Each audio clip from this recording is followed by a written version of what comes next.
Welcome to the Jon Corbin Podcast. My name is Jon Corbin. This is a show of meaningful conversations where I sit down with artists, thinkers, and interesting people to tell stories on the themes of creativity, inspiration, community, and learning together. You can find out more about the podcast at my website, joncorbinmusic.com, and you can find me on social media. My Facebook, Twitter, and Instagram handles are at Jon Corbin Music. That's JONCORBIN. That's right, there is no H. And finally, we are Patreon supported. You can find out more at patreon.com/Jon Corbin. Your Patreon support is greatly appreciated. It not only allows the show to keep running, but allows it to reach for higher levels. If you want to provide monthly support, there are no tiers. You can just pay what you choose, and that gives you access to bonus material around the podcast, but also exclusive creative work like new songs, poems, essays, and a whole lot more.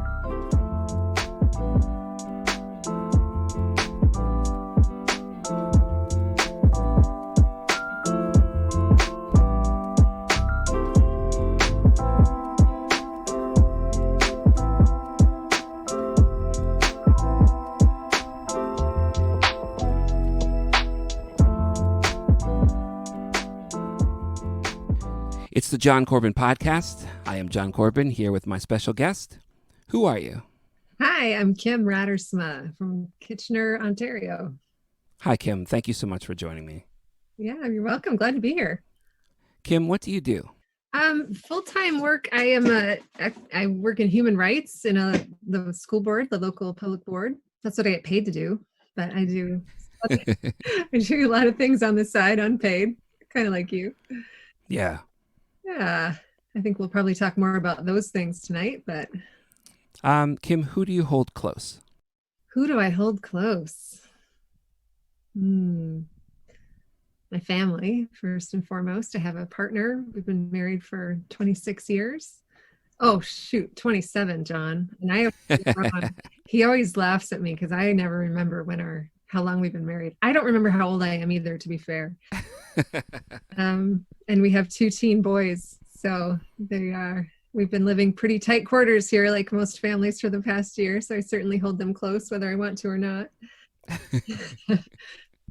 a lot of dear friends too in Canada that I hold close. I'm from the U.S., but cut off from my family and friends in the U.S. last year, so that's been a bit tough. Where did you call home in the States?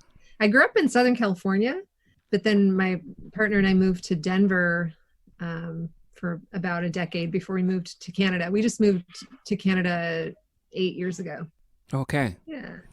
Past listeners of the podcast will know that Southern California is there's like a homing beacon there for me. I need to get there at some point in my life. I need to go. What did you think of Canada when you arrived 8 years ago? What was that transition like?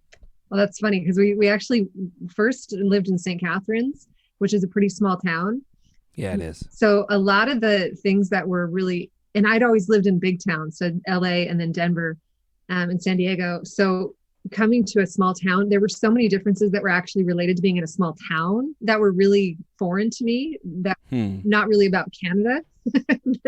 Like I would see my neighbors in the grocery store and I would freak out. I'm like, oh my God, holy cow. And they would look at me like I was just, what's wrong with you? It's just the grocery store. And I just thought that was so cool.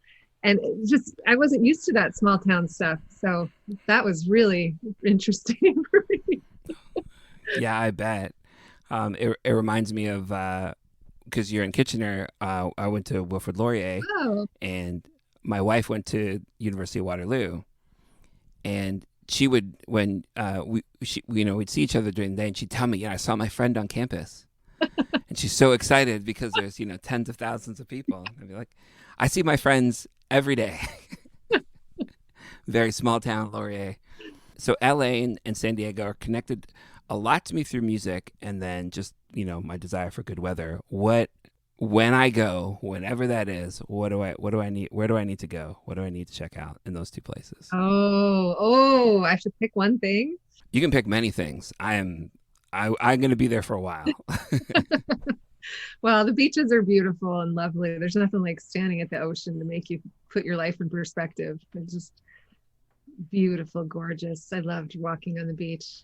Um, and the mountains are quite lovely too. Like there's really beautiful hikes and like Yosemite. Oh, that's up north. So I don't know if you're going to go up north, but there's gorgeous mountains throughout the Los Angeles, San Diego area too. I love the outdoors, and so going to the mountains and going to the beach, you could literally go skiing and surfing in the same day if you wanted to in Southern California, which I've heard. yeah, and those are probably my two highlights and things I miss. But then That's you have to deal amazing. with all the traffic and all the millions and millions of people that also want to do the same thing. So unfortunately, Well, thanks. I'm someday. That's my dream. Kim, what inspires you? hmm, kindness. Hmm. I love kindness. I am inspired by watching people who are unexplainably kind to other people that don't deserve it. And it inspires me greatly. That's a great answer. Thanks. I have to confess, I recently been watching the show Ted Lasso. Love that Oh show. my goodness. And he to me is like such a Jesus character. Like Hmm. just so beautiful and kind and gracious to people who are treat him like crap. And he's constantly misunderstood and mocked and scorned. And yet he responds with such beauty and grace and seeing the best in people. Like he inspires me. And in the same way the Wow. model of Jesus inspires me. Like I never looked at it from that perspective. So that's really interesting. I think I'm going to sit with that for a second because what I notice about well, both my wife and I noticed when we watched the show is just how unusual the show is, uh-huh. right? And it is for this energy and driving force from this coach. Because when I watched it for the first time, I'm definitely preparing for a rewatch. I saw a lot of the leadership principles Okay. and said, okay, so this to me, and this is my lens maybe at the moment. This is a show about leadership, but the energy from Lasso, what he tries to cultivate in this communal space with this team that he's trying to coach, so much filled with grace. Yeah. Right. That's a great read. Yeah. And a different way of embodying masculinity. Like to me, I'm it inspires me and I'm hopeful for I think a lot about patriarchy and men and how men are trained to be in the world and Hmm. how few role models there are for young men. I'm raising two young men. So for them to see a model of a man who has such grace and compassion and kindness is what really gets me going. It gets me excited and hopeful because there aren't enough models like that out there, I don't think, today. Yeah, I would very much agree, and I think a lens that I look through is through hip hop, and having years worked either in group homes or a basketball coach, or summer camps, or as a high school teacher, and seeing how influential hip hop has been, and is even grown even more so in its influence on the culture. It's something that I sit with a lot and think, well, then as an MC with not nearly the same size platform, what can I be doing to um, I don't know if counteract is the right word, but maybe provide some alternative modeling for what men look like. Yeah. Yeah, we need more of that in the world for sure. Yeah. Hmm. Um, the last question I have is the toughest. Describe yourself in one word. Oh, Jon, you did give me these questions ahead of time. I should have prepared. And it's still tough. And it's still tough. The first word that comes to mind, Jon, is silly. I don't know why that Hmm. word is coming to my mind, but I think most of the people who know me best would probably know that about me. Like and this is more than one word. I'm supposed to just say silly. You can explain it if you'd like. I think also in that is like I like to be goofy. Like I'm a practical jokester. I love witty conversation. I love doing the and being the unexpected. I think unexpected would be another word that I hate stereotypes and I hate to fulfill stereotypes. So whatever you think about middle-aged white women, like I'm gonna prove you wrong. I refuse to be in a box. Yes. And if anybody is embarrassed by like a certain piece of clothing or like my sister is the worst. I pick on her the most, but if she's like, oh, I'm embarrassed, I could never wear that. Like, I'm buying that and we're going out in public and I'm wearing it because like, I love to embarrass people. Well, I'm sure the two young men that live in your home really appreciate that. I have to be a little careful there. Yeah. Oh man, that's really great. So do you want to know how I describe you to other people? Oh, this is always scary. Yeah, sure. It is a scary question. It's a risky question. Thank you for taking the risk. It's interesting because we'll talk in a minute about how we met. So our bonds are growing, not necessarily strong, but I really admire you, and which is why I wanted you on this podcast.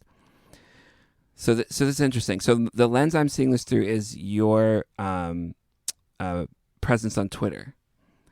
But I would describe you as focused, and I think that as you engage us in public conversation through Twitter, I see you as really being able to drill down on several things. It is very clear what you care about, and it's very clear that you're serious about it so that you will focus in on this issue, whether it is anti-racism, whether it is about communal connection, right, and being connected to the town that you moved to,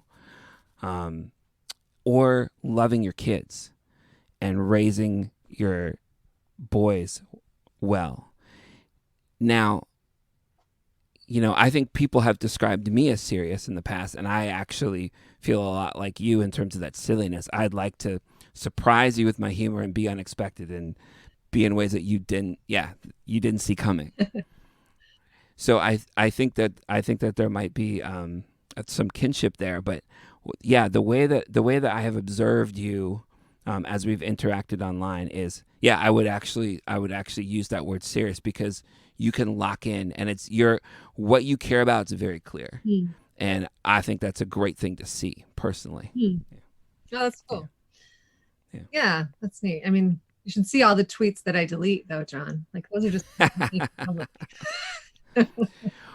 Well, your sense of humor is very present online, and I actually, this is not a widespread like compliment. Like I do get a real kick out of the jokes that you make and the way that you frame yourself, and that you're not afraid to be self-deprecating or, admit if you're struggling in something, or, you've got, again, like you said, your teenage boys will like make a comment here or there that will put you in your place or put you in a place, I should say, put you in a place.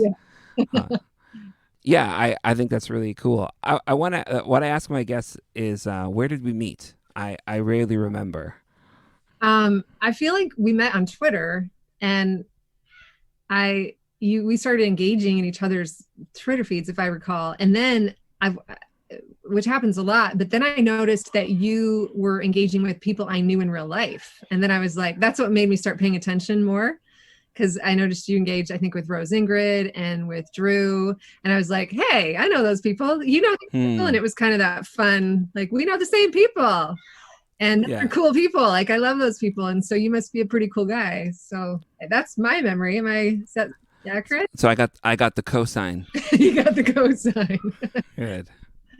Yeah, like I said, like I can definitely say Twitter, and then that's about it. Like once a lot of my friends, I don't remember the exact moment, and I tried digging into some of our Twitter history and couldn't land on like a initial spot where we connected. I do remember some conversation about St. Catherine's. I remember some conversation about church, and probably maybe inviting you to church or something like that. You know, like, oh, well, you maybe haven't found a church community that you dig yet. And I'm like, well, I like ours. And so if you feel disconnected, like you want to make the drive to Milton, you could do that. Okay. That's the only thing I remember. Huh.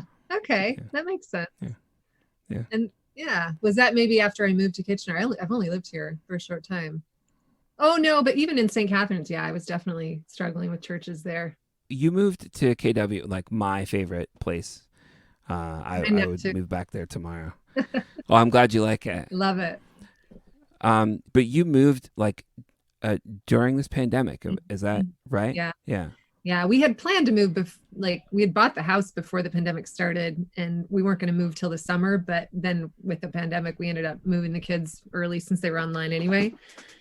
Yeah, I'd been commuting from St. Catharines to Kitchener for about 8 months before we moved, so I was very happy to put an end to that, only to work in the basement office for the foreseeable Right. future. What was it like trying to integrate into a new town and community during the pandemic? Oh, well, I've moved a lot in my life. I've lived a lot of different places. So I consider myself pretty good at ingratiating myself to the locals. I'm not shy. I noticed in St. Catharines, people were really like I said, it was a small town and everyone knew each other. Like everyone was related or they knew someone who knew. Like it was it was a little scary. And they were very insular and they weren't very good at including outsiders. So we struggled there a bit because we felt like just perpetual outsiders, like we're never going to belong here. And then moving here, I thought it was a totally different response. Like we've met a lot of people here who are also transplants. And so that helps a ton. Yeah. And we got so lucky, John. We landed in a neighborhood with just incredible humans who embraced us. And then because of the pandemic and the kids outside, it was like we were camping all summer because we just lived on our street with our neighbors and then we'd go in to sleep. But it was an incredible summer. And now that the weather's cold and we're on lockdown again, we don't see them as much, but our neighbors are great. Had you experienced community like that before? Not in St. Catharines. No. Right. We lived in a kind of an elder community. There weren't a ton of young people or kids. We did have a community like that in Denver. I mean, we've always been the kind of people who preferred a community like that. Like where, you have dinner with your neighbors at least once a week because why do we need to make 2 kitchens messy? Like I've always loved that kind of community and we're super grateful to have found that again. Wow, that's amazing. Yeah. Some friends of mine have had communities like that. I've been invited into them. Like in Hamilton, there's some neighborhoods. One of the neighborhoods I visited where my friend lived, they would have 4 or 5 years of block parties where they would invite musicians and they would play from a porch, and the whole neighborhood would come. Right, and the year I played there, they had activities for the kids on the lawn, and then the street shut down. It's a tiny street, but there's all kinds of lawn chairs and people out. And then across the street, a door opens, and this guy like steps out very purposefully and with very big strides because he was wearing clown pants. And as he emerges from the house, you see that he is dressed completely as a clown with big, baggy, colorful clothes. And I don't remember the hair, if there was some kind of hat, but he spent an hour making balloon animals for all the kids while the concert was going on. That's awesome. I'll remember those. I've been blessed to play just a couple of block parties. I'd love more. My street is deathly quiet. And I'm at the point now where I don't know what I want in terms of a community. As an introvert, it's nice to have space. But that idea of, like you said, this past summer, spending time outside, that sounds amazing. Well, yeah, and it's not even the summer. Like there are kids from 4 to 17 who are running around all the yards, like constantly, like playing in my front yard and having sword fights. Like it's in my driveway, like it's playing laser tag at night, even in the winter. It's so beautiful. Like, and it kind of is an introvert's dream because I don't have to engage if I come inside, right? Like Right. pandemic is nice in that way because we can always be together outside. But as soon as I need my space, I can retract. Yeah. Man, that's really neat. It's hard to find though. I mean, we like I said, I'm really grateful we've found it twice in our life, and this is the second time, and really, really grateful. Yeah. I'm glad to hear that. I wanted you to come on and have this conversation because I've been observing your online presence, and like I said, being able to speak very clearly and directly on anti-racist work. And I would just like to hear from you sort of the process and like what you've been doing now, how you got into it, where are you now? Because it's always sort of an evolving process of how we speak into the work, look after each other, take care of ourselves because of the resistance that's there. Could you so my question is, what are you doing in anti-racist work right now? But I'm also curious about your sort of evolution into the work. Sure. Well, I was a high school English teacher for about 15 years in the US. Hey. And I was a basketball coach, by the way. We have a lot in common. We do have a lot in common. Yeah, I'm quite tall, Jon. You are? I'm actually tall. Did you play when you were younger? Yeah. I played at Calvin College in 1992 on the JV team. Okay. What was your position? What position did you play? Well, in high school, I played like a forward. And then when I went to Calvin, because I was pretty tall in high school, but then when you get to the higher leagues, you're like, oh, you're actually not that tall compared to. Yeah. And so then I got pushed to a shooting guard. I had a nice outside shot for a while. I still have to play against my kids once a year and remind them that I can. Just let them know. Yeah, just let them know. Yeah. Good for you. But it was during teaching that I think, this probably goes back to that adjective I gave myself, like unexpected. I just have never taken things at face value. I've always questioned. I've always been a shit disturber. And someone who just questions things and like, why is this? What's going on? And Nadia Boltzweber, I'm sure you're familiar with her. She says, yeah. What's the thing under the thing? Good. It's one of my favorite questions. I feel like I've been asking that my whole life. Like, what's the thing under the thing? And so teaching, I got involved with a lot of, you would say NGOs or nonprofits that were doing different, they didn't call it anti-racist work back then, but they certainly were looking at how to support racialized kids. How do we they asked all kinds of questions that at the time seemed like the best answer, but in hindsight, it was like totally misguided. But I played like the white savior, Jon. I was the white woman who was like Michelle Pfeiffering my kids. I was like, good reference, coach. Like I was totally like into that.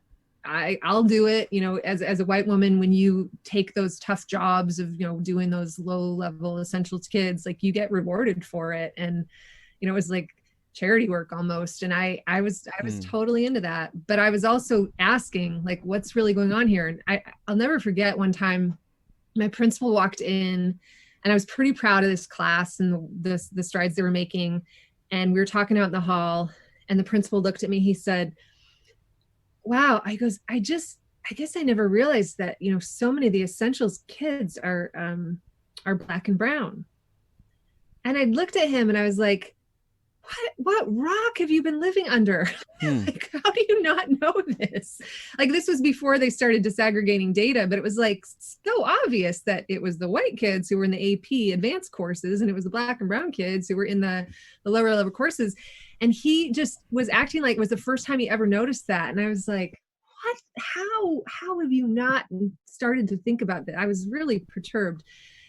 But I just started asking and pushing against that question pretty hard. I went to conferences like how to teach Black kids. I went to I read a lot of books, and I got involved with an organization called Facing History and Ourselves. I don't know if you're familiar with them. No, I'm not. They actually have an arm in Toronto too. They do some really great work, and they kind of gave me a real push on my journey, my equity journey initially. But then when we moved here, and so in that 10-15 years, I did a master's degree in curriculum and instruction. And then when we moved here, I had the chance to do a PhD, and I thought, okay, now I get to dig into that question. What is the thing under the thing? And basically that was the question. I was like, how come white people can't do anti-racism? Like, what is going on here? How can we possibly engage white people in anti-racism work? And that was my big question for, it took me 6 years to finish that PhD, but that was the question I explored for all that time. And boy, did that open up a ton of conversations with so many interesting people throughout Ontario. And through that work, and partly because I love to bring people together. I wasn't really made to be an academic because it's such solitary work, which is partly why I didn't stay in the academy. I love working in the school board with people better than I like alone and writing. Part of my activism is like, we got to bring people together to talk about this. And so I had gone to the white privilege conference in the US this is probably about 7-8 years ago, and I got to know the director. And that's a different story, John. That's an interesting story, but we can come back to that later if you want to talk about people who resist this work. But okay. Anyway, he and I started conspiring about bringing the conference to Canada. And then I was able to connect him to some of these key people at Brock and get the conference to Canada. So Brock University hosted the first ever white privilege symposium, like a mini conference at Brock. So I was helping plan that and organize that and find, and I was reaching out to people to speak. And there was a part of me, even though I had sort of wasn't really a big part of the church at that time, I still love so many people in the church. Like, I was kind of had one foot in, but was really mad at the church for a while. And, but I called my home root church is the Christian Reformed denomination. And I called Dutch. Yeah. That's why I'm tall, remember? So I called their head office, and I got in touch with the race relations coordinator. I said, hey, we're hosting this conference, white privilege conference. I think this is a conversation that churches need to be having. And she and I talked for probably, 1 to 2 hours, that first conversation, just finding so many points of connection. And her name is Bernadette Arthur. You may know her. Yeah. So that was the beginning of a really neat relationship, because she was doing some real pushing in the church. And I was kind of out of the church, but doing pushing in the academy. And then we started to put our heads together and started to dream and conspire and talk and plan. And she's become a dear, dear friend for the past 7 years, and really pushed me in my journey in kind of back into faith spaces, which I'd sort of given up on. I was kind of like, well, they don't even want gay people in the church. Like, they're not ready for this conversation. Yeah, she gave me a lot of hope in the work in the church, and had these amazing ideas for having conversations with white people, like white caucus work in the church. She came up with this notion of kenosis, which is the biblical term for they use in Philippians, that describes Jesus like emptying himself for the sake of others. Kenosis. She calls these groups kenosis, and they're groups of white people who come together to unpack what it means to be white in a white supremacist society. And she helped train several of us, about 5 of us, who were the facilitators for the initial iteration of this kenosis community groups. And that work has snowballed over the past 5 years or so. And so that's my main volunteer work that I do. I'm one of the leaders for the kenosis work, and we have many people now who've done like a community group or a book discussion group. We have monthly meetings where we host with for white people who are trying to learn and unpack. And And we had a lot of interest after George Floyd and the murder of George Floyd, a lot of white people going, what can we do? And I try to listen really carefully to leaders of color. And the answer I hear more and more is, as a white person, is collect your people. Like, Yeah. we need you to work on white people. Like, we don't want to do that work. Like, that's your work. And I've taken that really seriously and continue to put a lot of love into these kenosis community groups. That is fascinating. All right, I have 17 questions. Yeah, I bet, because I don't tweet about that. That might be a piece that you didn't even know, because I maybe disguise that a little bit, but I don't talk a lot about that online. If I'm trying to remember, because there's so much of last summer that was a blur, but I do recall that some people I know, or I would say some people that we know, had you into a space to discuss, right, like that, like white folks dealing with white supremacy. Yeah. When I saw that you were going to, I was like, oh, you do that too. Okay, that's cool, because I've seen that a lot. But I see in a lot of my discourse with people in my church community, or I would say, let's say faith community, not just to single out my home church, in teaching with my colleagues, there is, I don't know if impotence is the right word, but there's a real fight of like helplessness. Mm-hmm. Like, we're moved and, and we're aware of what's happening now. And now we need to build our knowledge in ways that we never have before. Yeah. And even then, they can feel stuck, because it's kind of like that Washington Post article that came out last year, like when incidents of, like, when racist incidents occur, white people join book clubs. Yeah. Right? It's like, where they feel helpless. Like, where do we go from here? So what kind of people are gathering in these groups? Like, I'm thinking about demographics, I'm thinking about education level, I'm thinking about occupations, that kind of stuff. Like, what spectrum are you seeing? Whew, it's all over the place. I mean, we're pretty intentionally Christian, so we a lot of it's only word of mouth, and so it's grown mostly through churches and people who are in leadership positions in churches, but also Christian universities and ministry positions, like people who do like Christian nonprofit type work.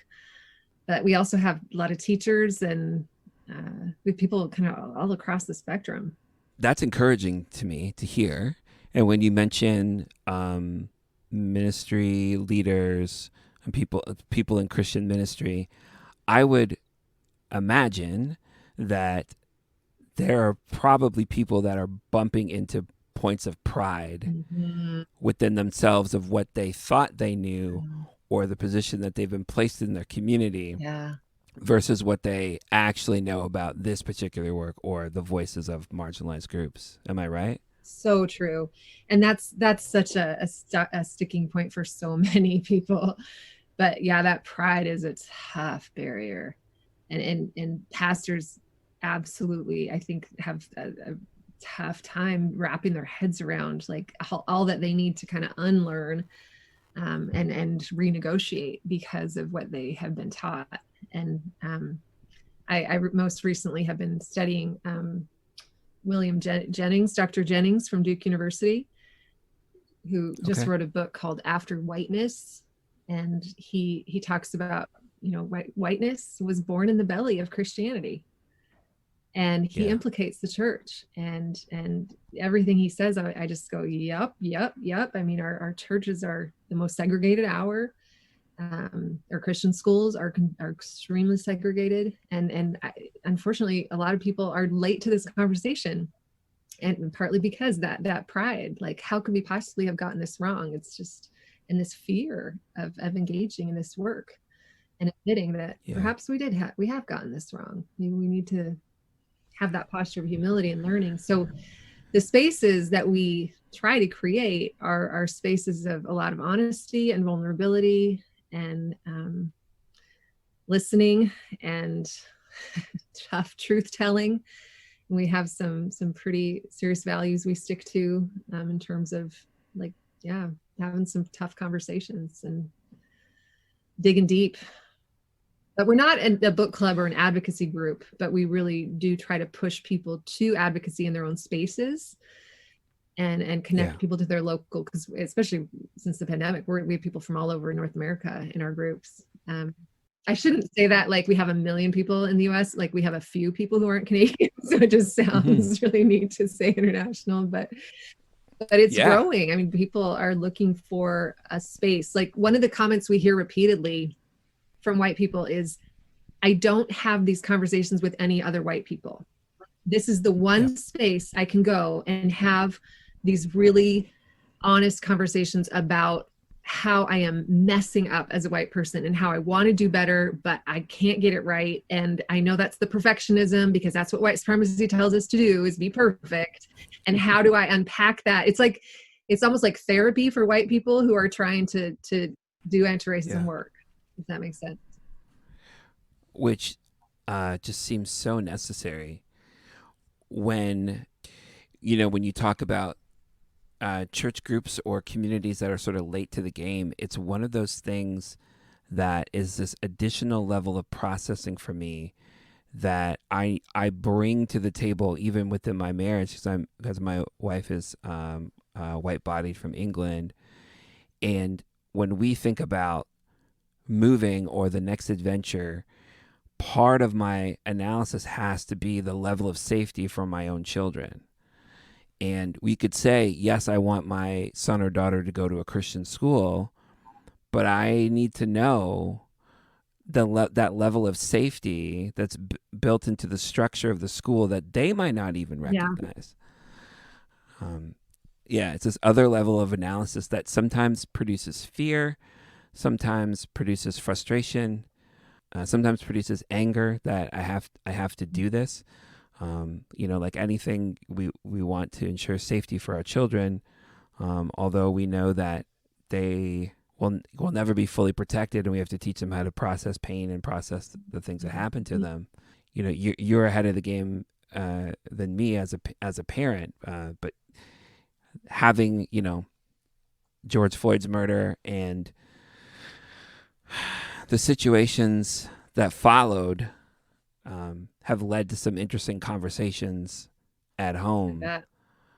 And I still don't feel like I have a real sense of what my kids think of it all. I could just assess whether they feel safe right now. And it frustrates me that, the larger body of people that call themselves Christians can't guarantee that safety for my kids. Yeah. So I'm curious about the mood of these groups. Any space I walk into where I'm going to talk about justice in any way, I am steeled for defensiveness. And that can it can manifest itself in a number of different ways. Do you have folks walking into this group eager to learn, or are there arms folded folks ready to push back? Well, I don't think people like that stick around very long. I think we've had a few that come at the beginning and then say, nope, can't do this, because we try to model and invite a lot of vulnerability right off the bat, because there's just no doing this work with any pride, as you said. And so, I've seen a few people come with their arms crossed, and then they don't come back very often, because it's just, they're not ready. It's too much. They're feeling too defensive. And other people, we really try to really invite people to name that and to really lean into that. And like, so we do a lot of body awareness, and a lot of we work a lot with like Resmaa Menakem's My Grandmother's Hands, and somatic work. Oh, okay. It's a great book about, highly recommend. It's Racialized Trauma and the Pathway to Healing and Mending Our Minds and Bodies, Resmaa Menakem. And his attention to how much white people need to pay attention to our bodies and the way that we enact white body supremacy, he calls it. And so we do a lot of somatic thinking about how these conversations are landing in our body. So we just try to name a lot of those feelings.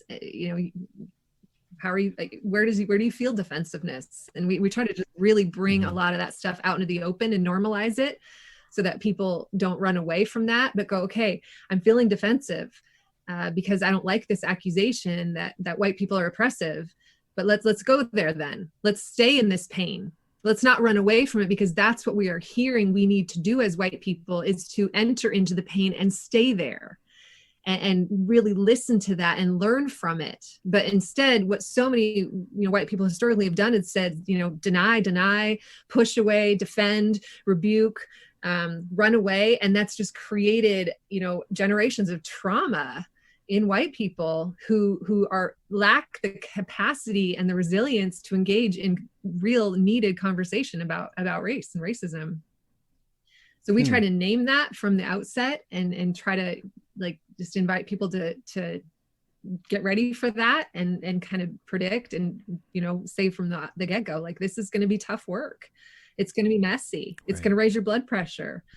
But we're going to go there anyway. And here's why. Because we really believe that it is part of our calling as Christians it's part of reconciliation. It's part of the work of that Jesus is calling us to do, this work of reconciliation. And so we feel that this is part of our mandate as people of faith, is to go to these tough places and to look deeply at the ways we ourselves are implicated in a system of white supremacy that privileges skin like mine. We have been upholding that without knowing it. And what does that look like? And how can we actually kind of drill down? And it gets tough because we have to look at our own families and how they've taught us and trained us to uphold white supremacy. We have to look at, our own patterns and the ways that, and our histories of the ways that we've perpetuated it. But we just continue to try to ask people to go there. And so it gets messy. It gets pretty emotional. But when people are willing to take that risk, it also gets pretty intimate. And people who stick around get pretty close, because you tend to show people those raw parts of yourself. They're either going to turn away from you and reject you or become your best friends, Yeah. And so the people who stick around I would say are pretty tight. I mean, that sounds amazing. It sounds like, that's deep work. That's deep work. Let's stay with defensiveness for a second. And you had mentioned that the white privilege conference that you had been working with, and a story that emerges from there around the idea of defensiveness. And would you be able to share that story? Yeah. So this was about 7 years ago, and actually this connects a little bit with what I was thinking of earlier. The other defensiveness we're seeing currently in Christian churches is this defensiveness against critical race theory. It's really frustrating. So this kind of connects to that, because, and I think a lot of that comes down from Christian churches looking side-eyed at what the public sphere is doing. Oh, I don't know, right. That's not maybe Christian enough. And so this is the beginning of that. So 7 years ago, I'm in the US, I'm speaking at a white privilege conference, and the conference was infiltrated by people who wanted to write nasty stuff about it. So it had snuck into the conference, wrote an article quoting me out of context, out of really important nuance, took some of my most incendiary statements and wrote them in this article, purposely trying to make this conference look like a sham. And this is ridiculous. White people are just hating white people, and white people are gosh, I don't remember his main points, but you can imagine, just really trying. Sure. And so this article then went viral, and it got picked up by Fox News and Breitbart, which at that point nobody knew what Breitbart was, but most people now. Got picked up by a lot of these right wing. So I started getting, and the reason I found out about it was because I started getting these really weird emails, death threats, how dare you, and your mother should have had an abortion, and I was like, where the hell are these emails coming from? And I eventually connected the dots and figured it out, and then was able to find the articles and thousands and thousands of comments it really beat me up. It was pretty scary, because you just don't know how serious some of these people are and if they're going to try to find you. But because of that, I connected to the director of the conference, Dr. Eddie Moore. And then he and I did a radio show together and tried to talk about the breach, like here's what happened, because it wasn't just me, there were two other speakers who were quoted as well in different articles, and so we tried to identify like these people and explain what happened, do a little damage control. But I'll never forget, Jon, after that whole issue, Eddie and I were talking one time, and he said, and I think he knew I was pretty new to like publicly doing this work, and he said, are you going to be here? Are you going to stick around? You're going to do this? You're going to be here in the next 5-10 years? And I realized at that moment that I had a choice. I could leave. This could be, too scary, too much, too close to home, too personal. And I could have left.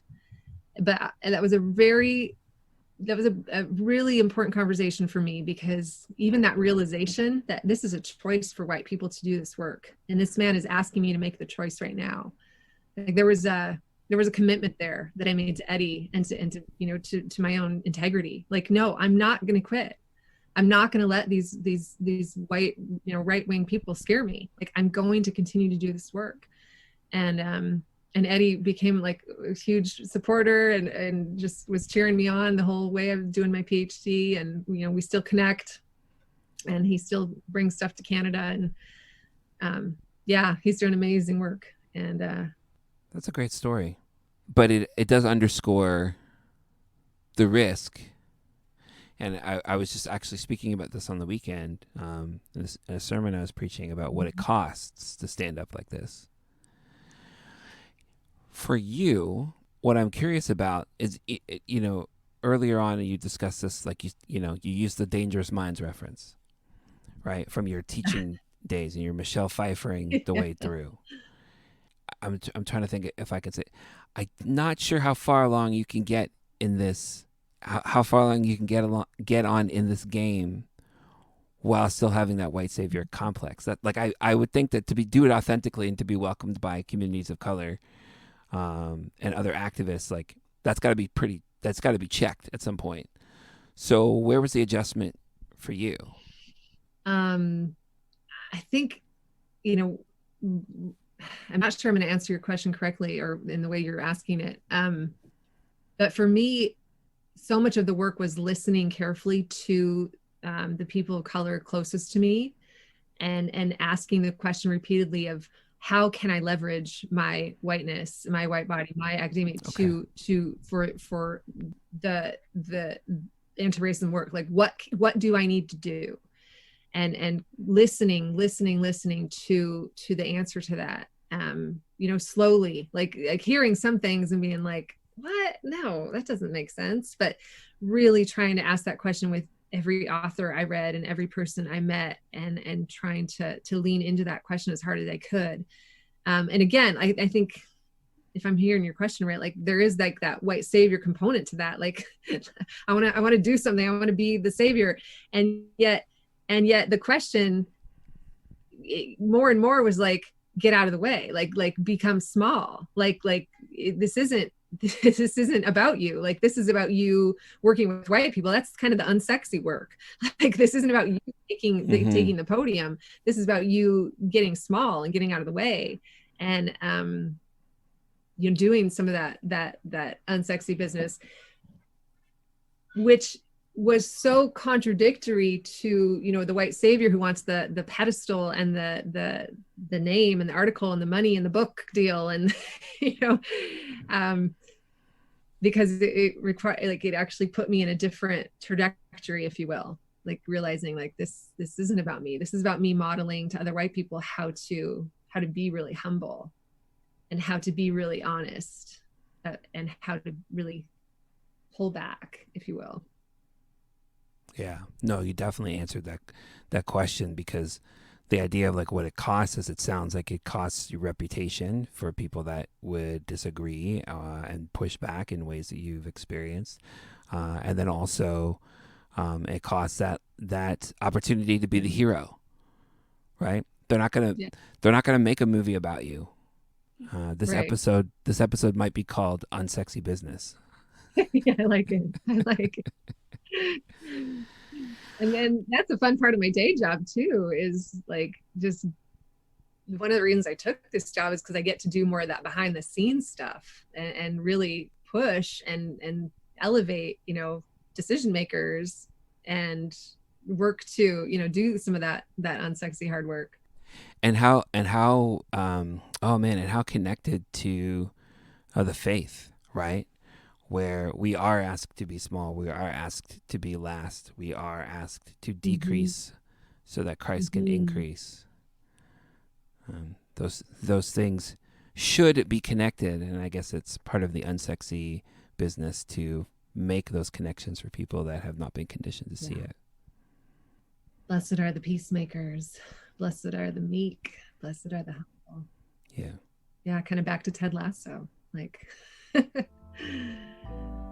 going to take a quick break, and then we'll be back with Dr. Kim for a few more stories.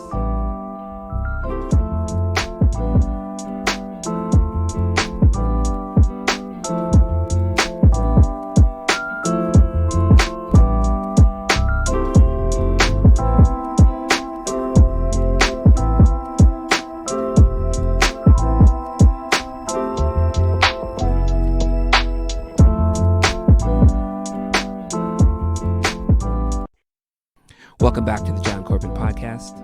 I'm here with my special guest, Dr. Kim Radersma. Yes. I got it. Wow. Okay, so on the podcast, what I usually do is have people bring stories. In this case, I had questions for you, which has brought forward some really powerful stories. I think they'll be meaningful for many. And then it's my job to bring a story. Now, I would like to forfeit my time. But I would like to lead in with this conversation, and it is more emotional than I'd expect, and does force me to tap into the emotions that I was experiencing last summer. Now, I mentioned earlier this weekend I was guest preaching at a Presbyterian church in Milton, and I brought out a sermon that I've done before. And talk about the times during the Ferguson uprising where I would go through this, in August in 2014, reading and crying and watching Twitter and seeing videos from the ground, and then the next day on the news seeing no representation of what we were seeing from the ground. It's just like it could be two different things, and that disconnect would make me cry. And I was preaching from there this weekend while mentally and emotionally in a place of June, July, August of 2020, and having the same. I was so angry, and the pandemic was already a season of grief, as I could describe it. And I, spent my creative time. I just started doing some writing again publicly, where it's like, I am not good with grief, and I'm not good with anger, and I got to deal with these things in this season, in these contexts. But one of the things that did was sometimes unintentionally put me at odds with people within my own community, which in Milton is, highly Caucasian, although it is diversifying.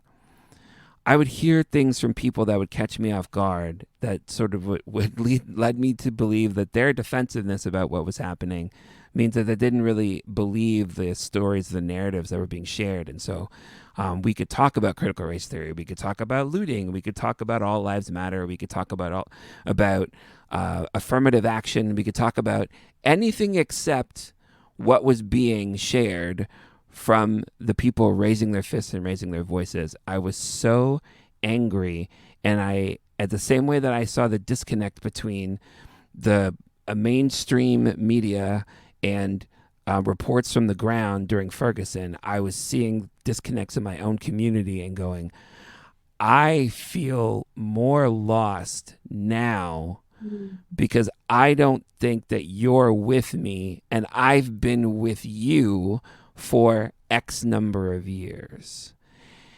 And I thought to myself, in this season, I don't have many friends because I don't know who's going to say something that's going to make me go, pardon. And it was like, it was coming from everywhere. But within that time, I had this question, and I needed to talk to people who were putting in the work to get their people. I was feeling very vulnerable. I knew that if I was going to keep having this conversation publicly or bring it to church or whatever, I was going to need people to get my back. And, you know, being multi-ethnic, growing up and being in a lot of, you know, Caucasian spaces, white-bodied spaces, I knew, you know, I don't know if it's code switching, but I know how to speak a few languages culturally. And so I know how to engage you. And what I realized is that not as many people knew how to engage me. But I was like, I need you. And I don't know how to move this grief out of the way and move this anger out of the way to vulnerably say, I actually need you, not only to listen, but to engage and start discussing with me and your people how we're going to make these spaces better, whether that's my church, my town, my school board, whatever it is. It was such a hard place to be, to feel that vulnerability and maybe not know who to take it to within my friend group. There was a point where I just had to say, I'm not sure who's safe. But it led me to this question around anti-racist work. When we have people of color and we have white-bodied people, I asked the question, what do we need from each other? Because maybe it's the multi-ethnic in me. Maybe it's both sides that exist within me.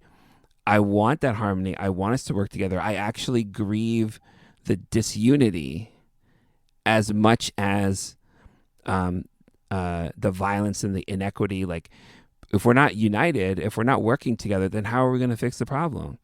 So there's got to be points of connection. So I don't know. This is a question I don't know the answer to, but I wanted to share my heart with you, to at least so you could see where I was coming from. And I'm not sure what you're going to say, but I've been thinking about this a lot. What do we need from each other in this anti-racist work? Whew. That's a great question, John. A couple of things come to mind for me. One of the things that I have been challenged about the most when it comes to how white people and white Christians in particular uphold white supremacy is our lack of truth-telling. Okay. A lot of white people have been socialized to be really passive-aggressive. And it's very common in white culture, in white school boards, in white churches to be passive-aggressive because it's thought to be kind and nice. Let's hint around the problem. Let's talk behind people's backs. Let's just be silent and give the hint and hope they get it. White people are masters at passive-aggressive behavior. And what that has done is it has caused a lot of us to be terrified of conflict because we haven't been taught how to handle conflict well. A lot of white people haven't been taught how to, enter into conflict. And yet the reality is, like, if we don't enter into conflict, if we avoid conflict, we avoid depth. And Right. if we avoid conflict, we avoid the truth. And what needs to happen, I think, is we need to have truth-telling conversations with each other where we can listen to each other without that defensiveness, without that, but I didn't mean it, without the justification, but with an authentic listening to change, to grow and to be transformed. But so much of whiteness has made white people hasn't given us the capacity to have those conversations yet. So I think the first thing we need is to build that skill of truth telling and to build that skill of listening, and to be able to hear the truth, not just to speak the truth, but to be able to listen to the truth and to take that and to sit with that. And again, not run away from that, but actually to enter into that pain together. But until we can build the capacity, I think this is part of what Kenosis work is doing, is we're trying to build people's capacity to have those conversations. because until we have that skill, that muscle, like we're not going to get very far. We're going to continue avoiding and being afraid of hurting and not trusting each other and just, you know, have all these spirals that are going in the wrong direction. Because I don't know the full answer to your question, but I do know that it has to start with some hard truth telling. Because I think what you would say, you know, what people of color need from white people, we're not ready to hear that yet. And we've got some work to do to be prepared to hear that. Yeah. I remember I had a conversation with a woman in my community, and there's some people of color in her family. I think that's a safe way to say it. And she felt really motivated. She felt really motivated to do some learning. And it was interesting because in approaching me for a conversation, the first thing I did was recoil. Mm. No, we're not doing this, and we're not doing it now when I don't know what's coming. I don't know your response. I don't know how to prepare for it. And then once I could adjust to the notion that this conversation was desired, then I could sort of bring it up at a little bit at being a little bit more removed and a little bit of a safer space. And what was interesting was I certainly didn't have all my remarks prepared, but was able to assess the situation that there was enough safety to tell the truth about how I view things.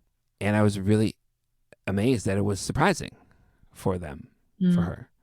And I think it's interesting because I'm putting myself there and thinking about maybe more than I ever do, like how I was feeling in my body at that moment. Mm-hmm. It's so relieving when they don't immediately argue.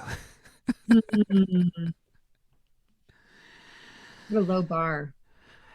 Yeah. That's it. Yeah, that's a good way of putting it because I hadn't thought about that. I'm just actually like, yeah, I am relieved. Okay, I can say something and we're not going to go 12 places with it. And it's within my own like humility. I'm not, demanding no conversation or no processing. I'm not demanding that I'm right. I'm asking to share perspective. So in this conversation, this conversation I still recognize as emotional because I cannot remember all of the details. But we did have this conversation about like what we need from each other. And I think we sort of moved along the lines of, her saying that I want to learn and me saying like, I need you to listen. But it is also this next level where it's like, you are going to be able to go places that I can't and might have access to more people that need to hear this truth. And what I didn't say is like, it's going to cost you something. Mm-hmm. Because that's a hard thing to tell people. Yeah. Right. I don't know. Those kinds of conversations don't happen often. So I'm still not sure what I think about it. I'm watching some people close to me engage their own learning journey, recognizing that they have been blind to this. Mm-hmm. And sort of George Floyd's murder was a point of awakening. Yeah. And what's been unique is what I didn't recognize is that my reaction is varied depending on all these different factors. I might not have time to engage with you on this thing today.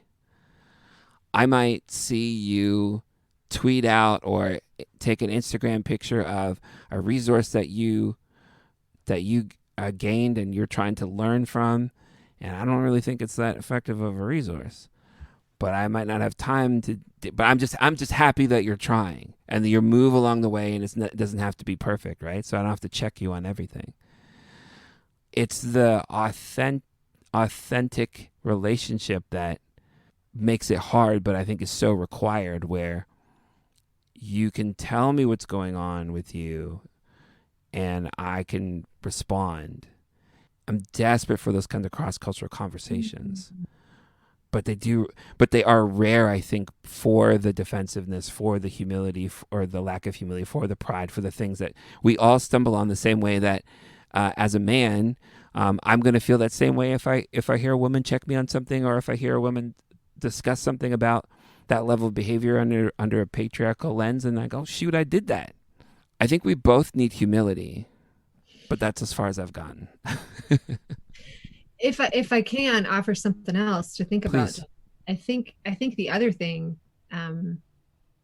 that is needed, and it kind of relates to you bringing up cost, um, is for white people to realize that white supremacy harms us too, Right. and that's something that I think it takes a lot of steps for white people to get there, because so much, especially in the Christian spaces, so much of racism work has been posited as charity work and helping the other, and let's help racialized people survive and feel like they belong in our toxic mine. I use this metaphor a lot of the canary in the coal mine.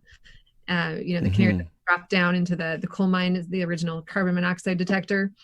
Um, the notion that, so often when we do anti-racism work, we think about putting the gas mask on the canary. Like, how do we help the people survive? How do we help racialized kids survive our schools and thrive in our schools? How do we help racialized churchgoers to feel like they belong? Instead, I think the conversation should be about the toxic mine of whiteness and white Mm-hmm. supremacy that is killing all of us. But white people have been lied to believe that we're, better off, which in many ways we are. We're better off economically, politically, advantages, all of that. But I don't even like the word white privilege, because it's soul crushing for all of us. And this internalized superiority that white people are socialized to believe they have is killing us too. Like racism doesn't just hurt Black people, it actually is killing all of us. Mm-hmm. And until white people really wake up to see that white supremacy is so bad for every single person, I think until we see that, we don't engage in a way that is beyond charity. And Right. to me, that's got to be part of the next step, because we don't want white people engaging in anti-racism work in that charitable posture. We want white people to engage in anti-racism work because we have to save ourselves too. we need to save our families, because my family has trauma around being slaveholders and ignoring racism. Like, there's some trauma crap in there too that we've never dealt with. That's why we're passive aggressive, because we don't like to look at the truth and admit that about ourselves. Like, there's some nasty crap in my history. Mm-hmm. And there's a lot of garbage that white people need to expose in order for it to be healed. That has to do with the way white supremacy has socialized us. So that's something I feel really strongly about, that also needs to happen for white people to get in the game of anti-racism work, is to see how much racism harms us too. That's that's really refreshing to hear. That I think that will be illuminating for many. It reminds me of sort of being awakened to this work as a teacher, and some of it is, the journey that I've sort of chronicled through music around being multi-ethnic, trying to understand myself, being, like Black presenting, connected to a Guyanese and West Indian culture attributing to a Guyanese and West Indian culture that I have no connection to, because of my broken father. It's like that person walked into a school building and started teaching students in Oakville, in South Oakville, where I, had youth group when I was a young person, was a minority there, and now I'm a minority in that school building, and a minority on my staff team. And it wasn't till, boy, 5 or 6 years in, when I sort of just did a quick Rolodex and thought, there's not been another black body on staff in this school, and that's 6 years. That's a graduating class and a half that has only had me as a role model or some kind of visible figure, right? And I thought the damage there is to the students. That's what I thought.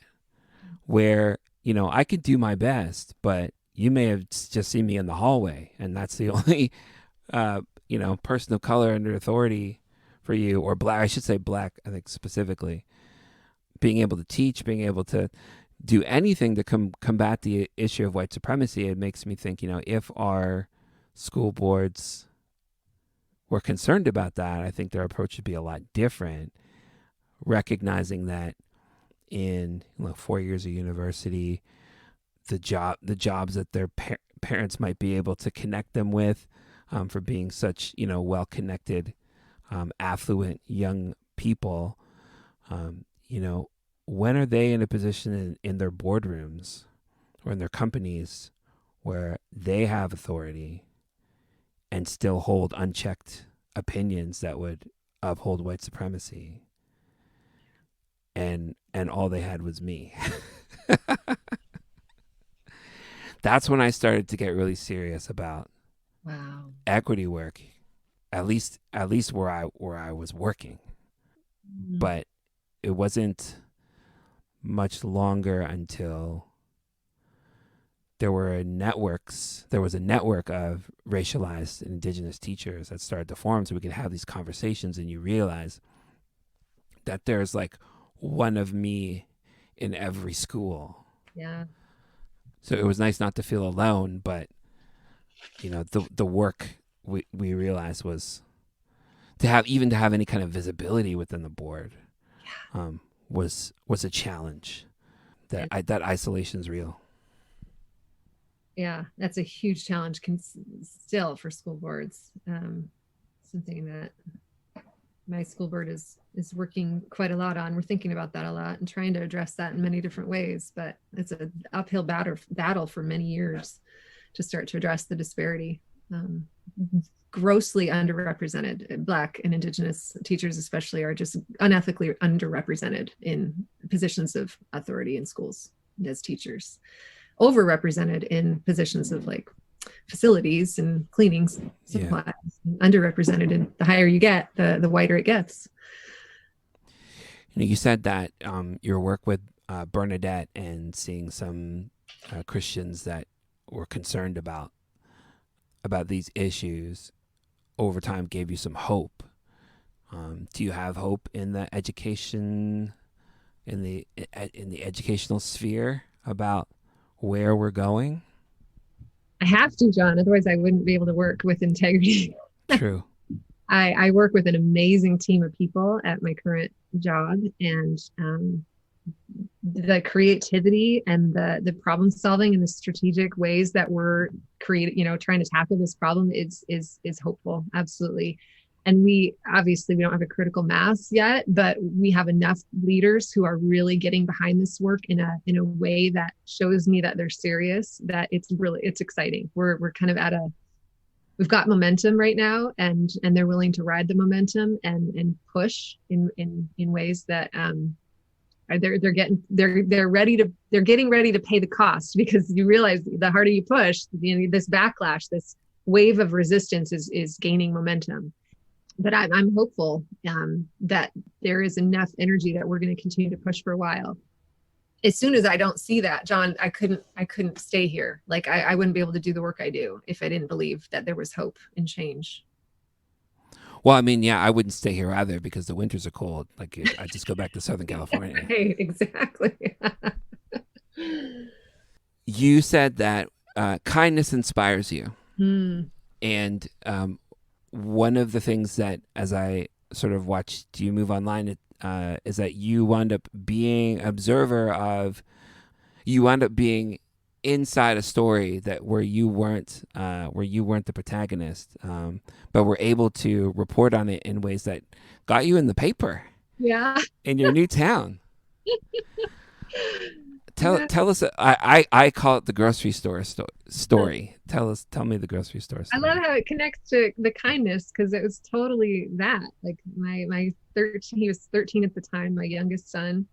We were checking out at the grocery store, and we saw visibly homeless man with a backpack who was walking out, and we heard the kerfuffle, and we look over, and somebody had stopped him and asked him to open his backpack, and started to unpack the backpack, fruit, vegetables. We watched them pull things out of his backpack. And the man started protesting, saying, "Man, I'm just so hungry. I'm just so hungry." And the older man who was pulling things out, he said, "We're going to feed you. We're going to feed you." And I remember just thinking, wow, that's a Ted Lasso moment. That's not what you would expect him to say. Like, you think, call the cops, arrest him, punish him, humiliate him. But instead, all he kept saying was, "Don't worry, man. We got you. We're going to feed you. We've got you." And I watched that, and I was just kind of confused, like what he meant. And then we were out in the parking lot, unpacked the groceries, put the grocery cart away. And before we left, I watched that man leave the grocery store with a bag full of groceries. And I just wept. It was just so beautiful that he could have been arrested, and with good reason. And yet the manager, I learned later, it was the owner of the store, who, instead of arresting him, gave him groceries and sent him on his way. It was just one of those moments of unexplainable kindness and grace that captured me and my son. We sat there for a while going, holy cow, what just happened? And processed that together. And I still get emotional just retelling that story, because it was a really powerful moment for us. I've always seen generosity as a beacon, and its constant presence sharpens me to consider my own. I won't tell the long story here, but it's much easier for me to open my wallet when I saw one of my good friends from university give $20 away. Yeah. Knowing how poor you are in school. I just remember that every time I try to be tight-fisted. Yeah. What did you do? You sat there and you processed with your son. And then what did you do after that? I went home and told my partner and my other son what had happened. And my partner, I should say, he's very witty and very a clever man. And he's the one who said, "You should tweet about that." Right. He's like, "Oh yeah, you're right. Like, I should." And so I quickly wrote it. Like, well, I remember standing in the entry. I wrote it really quickly. There's a typo and everything. And then like within a half an hour, it got like 100 likes. And then it went up to, I think, 10,000 likes and comments. And then the article, there were 2 different articles that were written about it, and media. And it was the viral moment that everyone thinks someday your post is going to go viral. Except it was at the beginning of the pandemic too. So I think it was timely in the sense that people needed a glimpse of grace, because we were all getting beat up and we were all scared, and you start to lose that hope in humanity. It was that moment that gives you that hope. Like, okay, people can choose good. There is hope. We can do the right thing. And if that's possible, then it's got to be possible for all of us in bigger ways. Yeah. How interesting that, this viral moment for you is about highlighting the generosity and the kindness of somebody else. Right? Not even for your own platform, but this is inspiring and we need to know this. Yeah. Well, that was the fun part, because he got I explained who it was, like the store. I didn't know him at the time, but I explained the store. And then eventually they reached out to me, and I got to go in and meet him. And now we're friends. Like, he knows my kids' names. Like, when we go to the grocery store, he says, "Hey Kim, hey Dave." He talks to my kids. It's so sweet. And he's just a beautiful man. Like it wasn't just a one-off thing for him. Like he wasn't doing it for, he didn't realize people were watching. Like, that's his character, and that's his consistent presence. And so that became really evident, which made it even cooler because Oh, yeah. And he got so many donations because of that, which got, he just pushed them all to the food banks. And he was getting checks from people like from the US, like writing him checks, and he would just be donating everything. And it was a pretty cool ending. Yeah. Yeah. Well, we definitely need more of that. Yeah. Dr. Kimmy, if people want to connect with you, we can talk about that.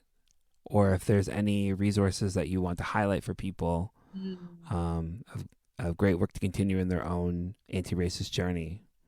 Yeah. Or both. What can you leave us with? Well, I do highly recommend the book I mentioned by Resma Manikem. I'm not sure if I'm pronouncing it right, but it's called My Grandmother's Hands. Mm-hmm. Racialized Trauma and the Pathway to Healing Our Minds and Bodies. That book has been transformational for me and for many other people. And he's a Black social worker, but he writes the book in 3 parts of it to white people, parts of it to Black people and other people of color, and parts of it to police. Okay. So he addresses 3 different audiences throughout the book, which makes it's really accessible for anyone. It's really well written and a beautiful challenge for the moment we're in. Yeah, that's probably, and there's so many books out there that are being recommended. His work, and oh boy, the work of Austin Channing Brown, her book is so good. Yeah. I'm Still Here. Yeah. That's great. For some people, they're looking for a place to start. Other people are looking for a place to continue. And you've given us a lot of what is required, and that we would go in open eyes, knowing that it will cost us something, but including our pride at some points, our need to be the hero, but for this very important work. Oh, I have to highlight somebody else locally because they're both American. So can I also just recommend Desmond Cole's recent book, The Skin We're In? And I'll tell you, I had a conversation with Desmond. He came to the first White Privilege Conference at Brock. And when I was trying to convince Desmond to come, I pretty much stalked the guy online. And I was like, you're coming. And he finally, we had a phone conversation. We talked for quite a while. And he commended me for my stalking behavior as a journalist. He said he was pretty impressed. But he said to me, I said, I really want you to come to the conference. And he said, Kim, I am so sick of talking to white people about racism. I really wish more white people would talk to white people about racism. And I said, I get it. I said, tell you what, I'm trying to do that work of talking to white people. I said, but I need my Black students to see a Black man in a position that you're in. And so can you do this for me? And I'm going to continue to work on the angle of really helping white folks come along. That was a pretty pivotal conversation too. Local, Canadian, woohoo. Yes. So his recent book and work is tremendous to follow him. I've learned a lot from him. That's really significant because I definitely identify with Desmond in like micro and macro situations where I'm just like, oh, okay, I'm not sure I want to. I'm not sure that I have the strength or capacity. It is actually, I think, maybe in moving towards answering my own question, I think we need to strengthen each other. Yeah, I like that. Yeah. Dr. Kim Radersma, it's been a real treat. Thank you for joining me. Yeah, you're welcome. It's great to be here, John. Appreciate it.